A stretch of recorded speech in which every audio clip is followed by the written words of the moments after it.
ఎందరో త్యాగమూర్తుల త్యాగఫలం ఆంధ్ర రాష్ట్రం.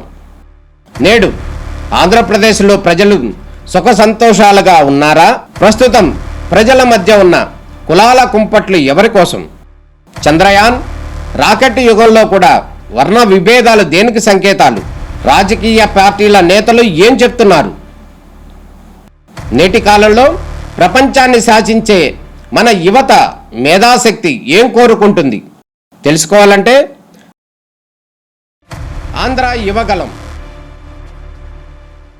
ప్రజల మాటే మా నోట. రాష్ట్రంలో ఎన్నికల వేడి రోజు రోజుకు పెరుగుతున్న నేపథ్యంలో ఎన్నికల దాడి ఒకరి మీద ఒకరు, అధికార పక్షం అదేవిధంగా ప్రతిపక్షం మీద దాడి అనేది, మాటల దాడి అనేది జరుగుతున్న పరిస్థితి కనపడుతుంది. అదేవిధంగా దివిసం ప్రాంతంగా ఉన్నటువంటి అవనగడ్డ సిట్టింగ్ ఎమ్మెల్యేగా ఉన్నటువంటి సింహాద్రి రమేష్ గారు పోటీ చేస్తున్నారు. ఈ నేపథ్యంలో ఆయన గెలుపు అవకాశాలు ఏ విధంగా ఉన్నాయనే వారి మాటల్లో తెలుసుకుందాం. నమస్కారం సార్, ఎట్లా ఉంది సార్ ప్రస్తుతం ఎన్నికల వాతావరణం ఎట్లా ఉంది? నాకైతే 2019 కంటే బాగుంది అన్నట్టుగా ఉంది. ఎందుకంటే 2019లో మేము జగన్మోహన్ రెడ్డి గారు నవరత్నాల పేరుతో వాగ్దానం చేసి మాకు ఓటేయమని మేము నమ్మకంగా చేసి పెడతామని చెప్పి ఓటుకి వెళ్ళాం. ఇవాళ మేము ఓటుకి వెళ్తుంది ఏంటంటే, మీ ఇంటికి మేలు జరిగితే మాకు ఓటేయమంటున్నారు జగన్మోహన్ రెడ్డి గారు. ఇంటింటి కాడ గడప గడప కాడ స్పందన బాగుంది. ప్రజలందరూ మళ్ళీ జగన్మోహన్ రెడ్డి గారే రావాలి, జగన్మోహన్ రెడ్డి గారిని గెలిపిద్దాం అనుకుంటున్నారు. అందుకని ఎట్టి పరిస్థితుల్లో ఇక్కడ గెలుస్తున్నాను. ఓకే, ఇప్పుడు నవరత్నాలు అంటున్నారు కదా, ఈ నవరత్నాలు అనేవి కూడా పూర్తి స్థాయిలో అమలు జరగలేదు. మద్యపాన నిషేధం జరగలేదు. అదేవిధంగా విద్యార్థులకు సంబంధించి డిఎస్సి వేయలేదు. అదేవిధంగా ఎంప్లాయీస్కి సంబంధించి సిపిఎస్ రద్దు చేయలేదు. ఇట్లా కొన్ని ఏవైతే హామీలు చేయలేదు అంటున్నారు కదా, ఈ నేపథ్యంలో ప్రజలు స్వాగతిస్తారంటారా? నేను అందు కూడా 198% నవరత్నాలు ఆయన చెప్పిన వాగ్దానాలు పూర్తి చేశారు, చెప్పనే కూడా పూర్తి చేశారు. ఇవాళ పేద ప్రజలకి జగన్మోహన్ రెడ్డి గారు ఉపయోగపడేటట్టుగా ఉన్నాడా లేడా అన్నది సమస్య. ఉపయోగపడేటట్టుగా ఉన్నాడు. అంతకుముందు బతుకుతున్న బతుకు కంటే పేదల బ్రతుకులు బెటర్ అయినాయి, ఇంకా సుఖవంతమైన జీవితం గడుపుతుందని వాళ్ళు ఫీల్ అవుతున్నారు. ఎడ్యుకేషన్కి సంబంధించి మీరు చూశారు, మూతపడిపోతున్నాయి అనుకున్న గవర్నమెంట్ స్కూల్స్. 4 టీచర్స్ ఉండడం చాట 3 బదిలీ చేసి ఒక సింగిల్ టీచర్ అయిపోయిన పరిస్థితుల్లో. ఈ పరిస్థితుల నుంచి జగన్మోహన్ రెడ్డి గారు మళ్ళీ నాడు నేడు పేరుతో స్కూల్స్ బాగు చేసి బ్రహ్మాండంగా తయారు చేసి ఇంగ్లీష్ మీడియం పెట్టి 8th క్లాస్కి వచ్చిన తర్వాత ట్యాబ్స్ ఇచ్చి ఆర్థిక సంపన్నులు పిల్లలు ఎట్లా చదువుకున్నారో ఆ విధంగా చదివించడానికి వీలుగా పేద ప్రజలని ప్రయత్నం చేశారు. దాన్ని మెచ్చుకోవాల్సిందే, మనం ఎవరు కాదని చెప్పలేదు. దాంట్లో ఈ అనుమానం ఏముంది? ప్రజలందరూ జగన్మోహన్ రెడ్డి గారు శక్తిశుద్ధితో ఉన్నారు. ఇవాళ ఆరోగ్యశ్రీ ఉంది, 25 లక్షలు పెంచుకుంటూ వెళ్ళారు. ఇవాళ ఎవరు వ్యతిరేకం జగన్మోహన్ రెడ్డి గారికి? కోట్లాది రూపాయలు పెట్టి స్కూల్స్లో పెట్టిన వాళ్ళు అందరూ వ్యతిరేకం, కోట్లాది రూపాయలు పెట్టి హాస్పిటల్ పెట్టిన వాళ్ళు అందరూ వ్యతిరేకం. ఎందుకంటే వీడికుండా కొంటో ఎకరమో అమ్ముకొచ్చి వైద్యం చేసుకోవాల్సిన పని లేదు. ప్రతి పేదవాడికి పారదర్శకంగా ఉపయోగపడేటట్టుగా జగన్మోహన్ రెడ్డి గారు ఉన్నాడు. ఇంకొక మాట ఏంటంటే, మేము గెలుస్తామనే ధైర్యం ఏంటంటే, మా వాలంటరీ కానీ సచివాలయ సిబ్బంది కానీ ఆ ఇంటి ముందు తెలుగుదేశం జెండా ఉందా, కాంగ్రెస్ జెండా ఉందా, జనసేన జెండా ఉందా అని చూడలేదే. అర్హులు దేనికి అర్హులైతే పెన్షన్ అర్హులైతే పెన్షను, అమ్మఒడి అర్హులైతే అమ్మఒడి, రైతు భరోసా, ఇట్లా ప్రతి పనిలోనూ పారదర్శకంగా చేసుకుంటూ వెళ్ళిపోయాం. ఆ ధైర్యంతో మేము ఓటు అడుగుతున్నాం. అందుకని ఖచ్చితంగా జగన్మోహన్ రెడ్డి గారు దీవించడానికి సిద్ధంగా ఉన్నారు. ఇప్పుడు మీరందరూ ఏమనుకుంటున్నారంటే, మొన్నటిదాకా బాగా డల్గా ఉంది వైసీపీ, ఈ మధ్యన పుంజుకుందనుకుంటున్నారు. ఈ మధ్యన పుంజుకుంటాం కాదు. జగన్మోహన్ రెడ్డి గారికి ఓటేసేవాడు రోజు రోడ్డెక్కి నేను ఓటేస్తా అని చెప్పడు. ఉదయం లేచి తన పోషణ కోసం, ఇంటి పోషణ కోసం పనికి వెళ్ళిపోయి సాయంత్రం వచ్చి పని నిద్రపోయి మళ్ళీ పొద్దున్న లేచి పనికి వెళ్ళిపోయేవాడు. ఇవాళ ఎలక్షన్ పీరియడ్ వచ్చింది కనుక, ఆ టెంపో వచ్చింది కనుక ఈ జనం బయటపడుతున్నారు, జగన్మోహన్ రెడ్డి గారు దీవించారు అనుకున్నారు. అంతే తప్ప మొట్టమొదటి నుంచి జగన్మోహన్ రెడ్డి గారి ఎడల పేద ప్రజలకి ఒక నమ్మకం, ఒక భరోసా, అన్నిటికంటే ఒకటి ఉంది, మేనిఫెస్టో కోసం ఎదురు చూశారు. జగన్ గారి మేనిఫెస్టో కోసం ఎదురు చూశారు. చంద్రబాబు నాయుడు గారి మేనిఫెస్టో కోసం చూడాల. చంద్రబాబు నాయుడు గారు అన్ని అబద్ధాలు చెప్తాడు, నిజం చెప్పడు. జగన్ గారు చెప్పిందే చేస్తాడు అనుకుంటారు, చెప్పిందే చేస్తున్నాడు జగన్మోహన్ రెడ్డి గారు. ఇవాళ జగన్మోహన్ రెడ్డి గారి మీద పుకార్లు, ఆ ల్యాండ్ టైటిల్ది కూడా జగన్మోహన్ రెడ్డి గారి మీద రుద్దామని.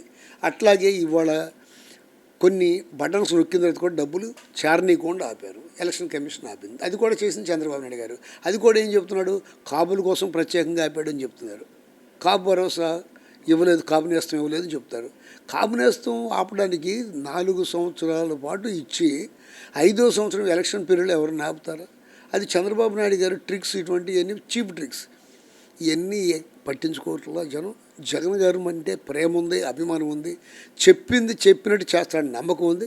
చంద్రబాబు నాయుడు గారు ఇవన్నీ చెప్పేయన్ని అబద్ధాలను నమ్ముతున్నారు జనం. ఇప్పుడు చంద్రబాబు నాయుడు మేనిఫెస్టో కనుక గమనించినట్టయితే ఉచిత బస్సు కావచ్చు, లేకపోతే గ్యాస్ సిలిండర్లు కావచ్చు, లేకపోతే 50 ఏళ్ళు దాటినటువంటి బీసీలకి పెన్షన్ ఇవ్వటం కావచ్చు, ప్రత్యేకంగా కనుక పెన్షన్ 3,000 నుంచి 4,000 ఇవ్వటం కాదు, ఇవన్నీ కూడా అట్రాక్షన్ స్కీమ్స్ కాదా? జనాలు దీనికి కొంత మారతారనేది అనిపిస్తుందా?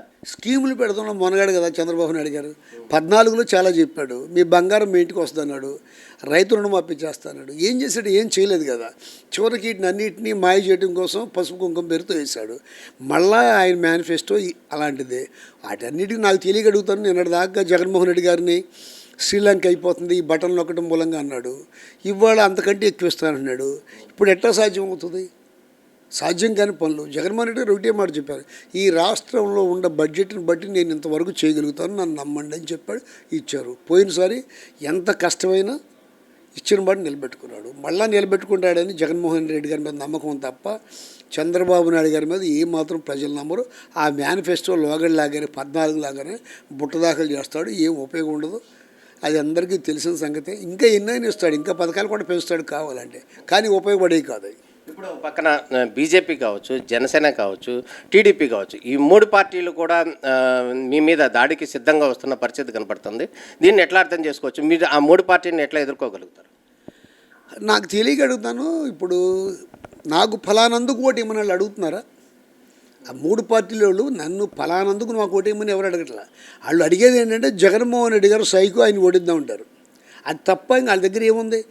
14 ఏళ్ల పరిపాలనలో, చంద్రబాబు నాయుడు గారి పరిపాలనలో నేను పేదవాడికి ఉపయోగపడే పని చేశాను, నాకు ఓటు ఇవ్వని అడిగేది ఏమన్నా కనపట్టలేదు కదా ఎక్కడాను. వాళ్ళు అడిగేది ఒకటే, జగన్మోహన్ రెడ్డి గారిని ఇంటికి పంపిద్దాం, సైకోని దించేద్దాం. దేనికి సైకో? అమ్మఒడి ఇస్తున్నాడనా, రైతు భరోసా ఇస్తున్నాడనా, ఈ పిల్లల చదువు ఎడలో చిత్తశుద్ధితో పనిచేస్తున్నాడనా, నిరంతరం ప్రజల మధ్యలో ఉంటున్నాడనా, ప్రజా అవసరాలు తీరుస్తున్నాడనా?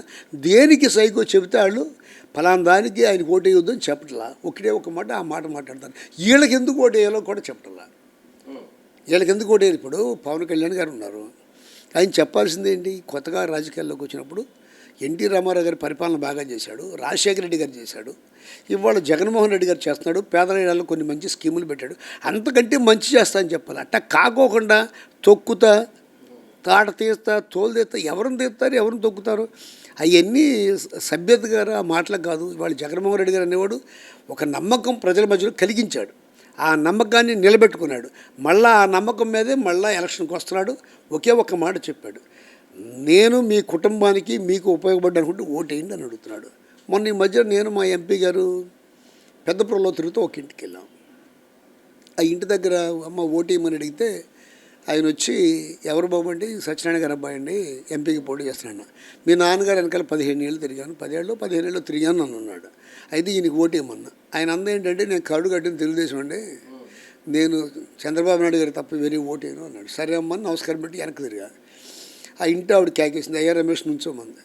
ఆయన ఓటు కాక మా ఇంట్లో 3 ఓట్లు ఉన్నాయి, నాకు పెన్షన్ వస్తుంది, నా పెద్ద కూతురికి ఉద్యోగం వచ్చింది ప్రైవేట్ కంపెనీలో, నా చిన్న కూతురు MBA చదువుకుంటుంది, వీటన్నిటికీ కారణం జగన్ గారిని ఖచ్చితంగా దీవిస్తామయ్యా, ఆ ఒక్కోటి అయిపోయినా మా 3 ఓట్లు ఉన్నాయని చెప్పి. అంటే కరుడు కట్టిన తెలుగుదేశం ఉంటే కూడా జగన్ గారు అంటే ఇష్టపడేవాళ్ళు, అభిమానులు, పార్టీగా చూడకుండా ఈయన చేసే మంచి పనుల మీద ఆధారపడిన మనుషులు చాలామంది ఉన్నారు. ఖచ్చితంగా జగన్మోహన్ రెడ్డి గారికి ఈ రాష్ట్రంలో మళ్ళీ అధికారంలో వస్తుంది. ఇప్పుడు ఎంపీగా ఉన్నటువంటి సింహాద్రి చంద్రశేఖర్ ఎవరైతే ఉన్నారో ఆయన కూడా మన నియోజకవర్గం ఇక్కడే ఉన్నారు. ఆయనకి ఎట్లా ఉంది సార్? ప్రజల నుంచి స్పందన ఎట్లా ఉంది? నిజంగా ప్రజలు ఆదరిస్తారంటారు? ఖచ్చితంగా ఆదరిస్తారంటే డెఫినెట్గా ఆదరిస్తారు. జగన్మోహన్ రెడ్డి గారి దీవెనలతో మేము నుంచున్నాం. ఆయన కానీ నేను కానీ. ఆయన ఒక మంచి డాక్టర్, క్యాన్సర్ నిపుణుడు, తండ్రి గారు 3 సార్లు ఎమ్మెల్యేగా చేశాడు, మంత్రిగా చేశాడు, మళ్ళా రాజకీయాల్లోకి తిరిగి తీసుకొచ్చారు జగన్ గారు. ఖచ్చితంగా దీవిస్తారు, ఖచ్చితంగా ఆయన కూడా గెలుస్తాడు. నా పాత్ర ఏం లేదు. ఆయన ఒక మంచి వ్యక్తి, ఆరోగ్యశ్రీ కమిటీలో ఆయన మెంబర్గా ఉన్నాడు, దాంట్లో సన్నిహిత సంబంధాలు ఉన్నాయి, దాంట్లో ఆయన వస్తే బాగుంటుందని చెప్పి జగన్ గారు అనుకున్నారు. జగన్ గారు తీసుకొచ్చారు. నిన్న జనసేన అధినేత అవనగడ్డ వచ్చిన సందర్భంలో కావచ్చు, ఎంపీ గారు కావచ్చు, వీళ్ళు మండలి బుద్ధప్రసాద్ గారు వీరు ప్రత్యేకంగా చేస్తున్నటువంటి ఆరోపణలు, మీ ప్రత్యర్థిగా ఉన్నటువంటి మండలి బుద్ధప్రసాద్ గారు ఈ 5 సంవత్సరాల్లో రాష్ట్రంలో అరాచక పాలన ఎలా అయిందో అదేవిధంగా అవనగడ్డలో ఇటువంటి అభివృద్ధి జరగలేదు, కేవలం దోపిడీ మాత్రమే జరిగింది అనేది ప్రధానంగా ఆరోపణ చేస్తున్నారు. దీన్ని ఎట్లా అర్థం చేసుకుంటారు? నేను మిమ్మల్ని ఒకటి అడుగుతాను. 4 సంవత్సరాల 8 నెలల పాటు ఆయన బయటకు వచ్చింది ఎక్కడన్నా ఉందా? వాడిపోయిన తర్వాత నేను అభివృద్ధి అంటే నేనేంటో చెప్తా. ఈ 5 సంవత్సరాల్లో పంటలకు నీళ్ళు ఇబ్బంది లేకుండా, ఇంజిన్లు పెట్టుకోకుండా నీళ్ళు వచ్చేటట్టు చేయగలిగాం. అవనగడ్డలో ఒక డయాలసిస్ సెంటర్ పెట్టగలిగాం. నేను ఇంకోటి కూడా చెప్పా. చంద్రబాబు నాయుడు గారు ఒక డాట్ చుక్క పెట్టి 22A అని భూముల్ని ఫ్రీజ్ చేశాడు. 17,850 ఎకరాలు, 10,000 మంది జనాభాకి, 10,116 మందికి. అది ఎత్తేస్తాను, నాకు ఓటేయమని అడిగా. ఎత్తేస్తాను చెప్పాను, ఓటేసారి నేను గెలిచాను. గెలిచిన తర్వాత మళ్ళీ గడప గడప తిరుగుతున్నప్పుడు, అయ్యా నువ్వు అది తీసేస్తాను, ఇంకా తీసేసలేదు కదా అన్నారు. అమ్మ అది తీసేయించకపోతే నేను ఓటుకు రానని చెప్పా. జగన్మోహన్ రెడ్డి గారిని అవనగడ్డ తీసుకొచ్చి ఆ జీవో రద్దు చేయించి వాళ్ళ భూములు వాళ్ళకి అప్పచెప్పా.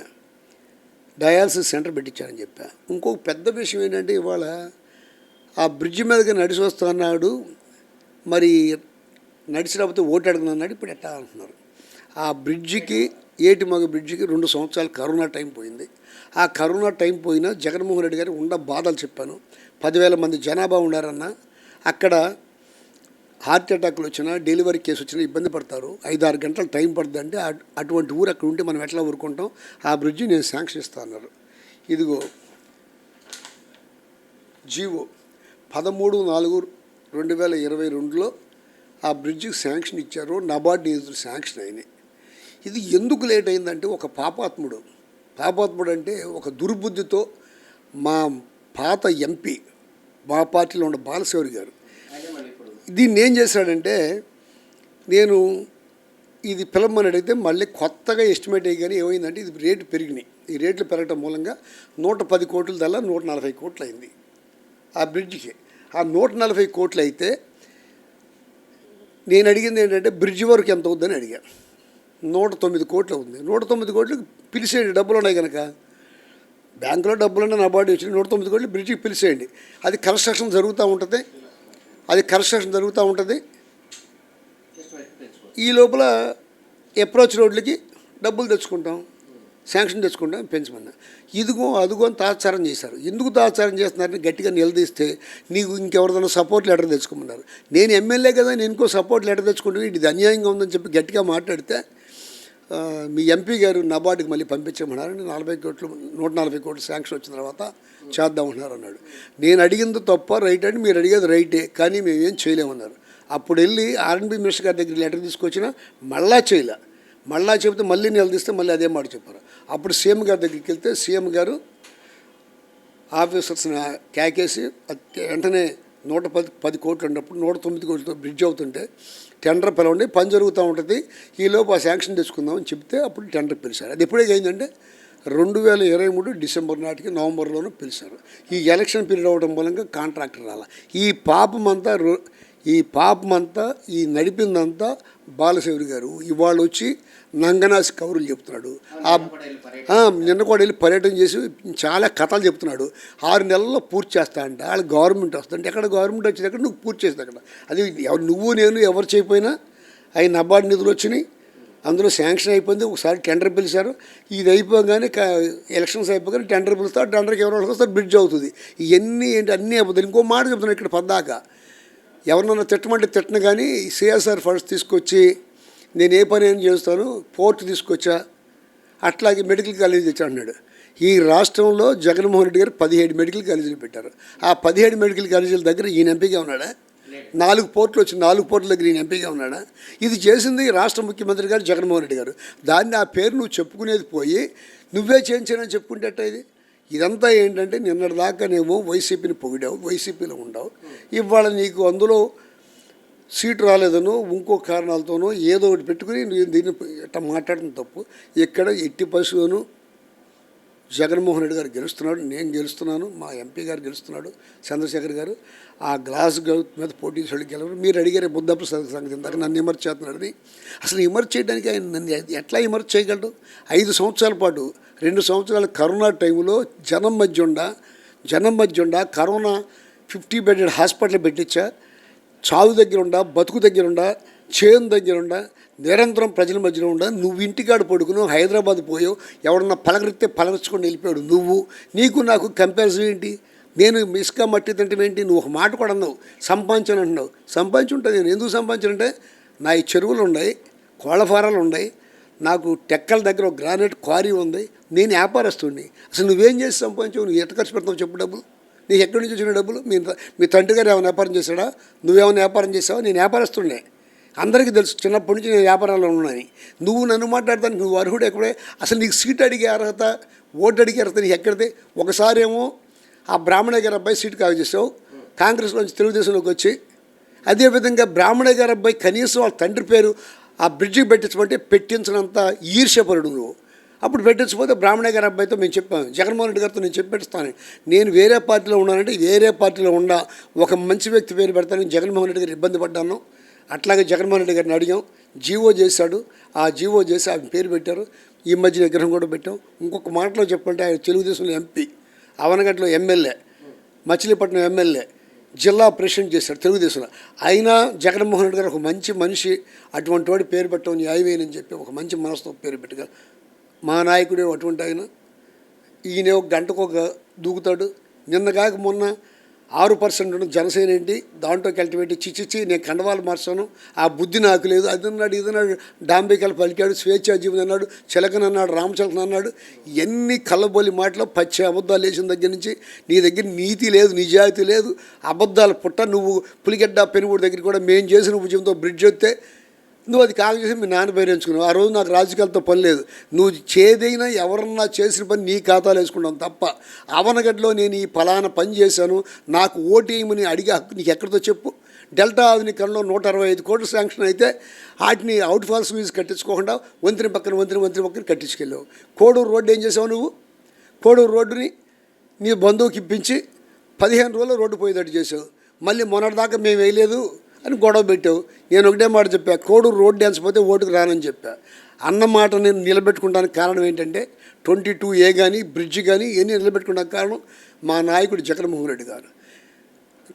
కార్యకర్తలు, నాయకులు ఏం వాగ్దానాలు చేస్తున్నారో అది ఎందుకు పనికి వస్తుంది, పనికి రాదా, మంచి చేయాలా లేదని ఆలోచన శక్తి ఉండ మా నాయకుడు.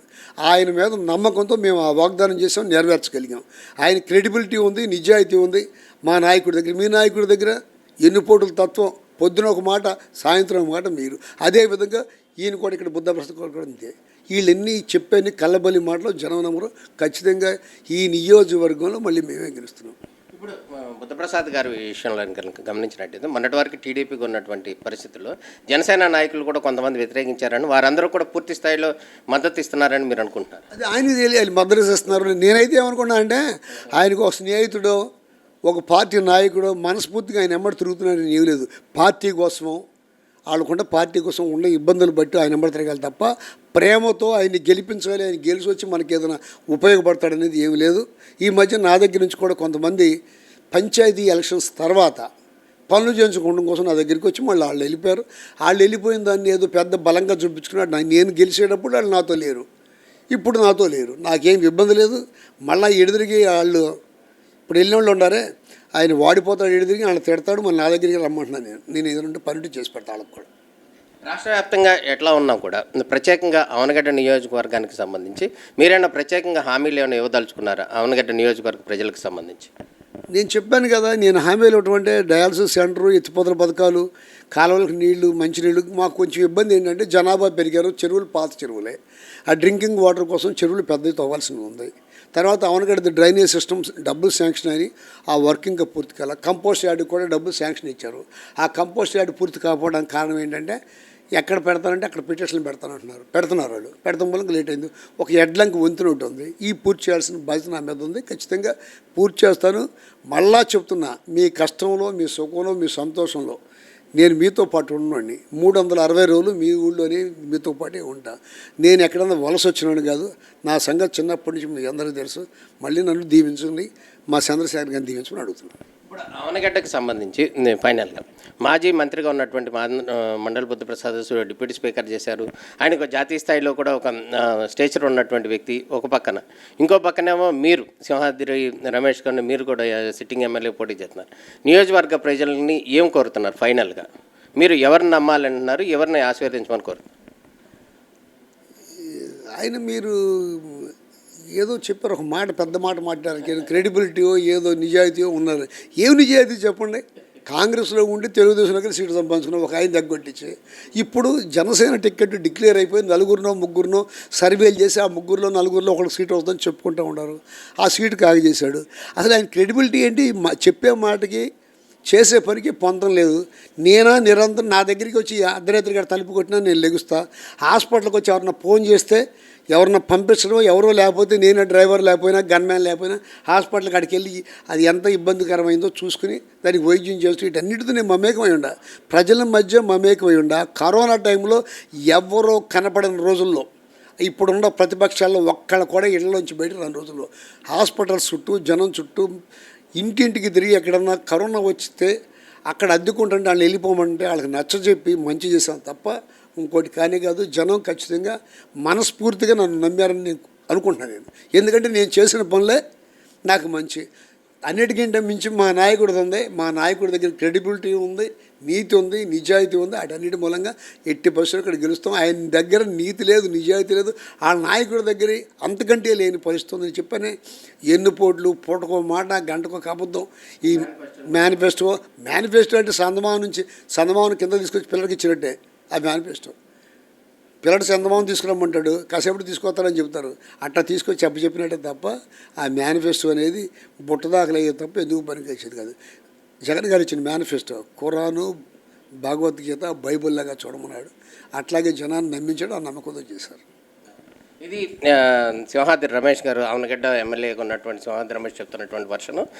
రానున్న రోజుల్లో జగన్ మరోసారి ముఖ్యమంత్రి అవుతారు. అదేవిధంగా అవనగడ్డ నియోజకవర్గ ప్రజలకి నిత్యం అందుబాటులో ఉండేటటువంటి సింహాద్రి రమేష్గా ఉన్నటువంటి తనని ప్రజలు ఆదరిస్తారని, ఖచ్చితంగా తాను గెలిపిస్తారని కూడా సింహాద్రి రమేష్ చెప్తున్నటువంటి వర్షను.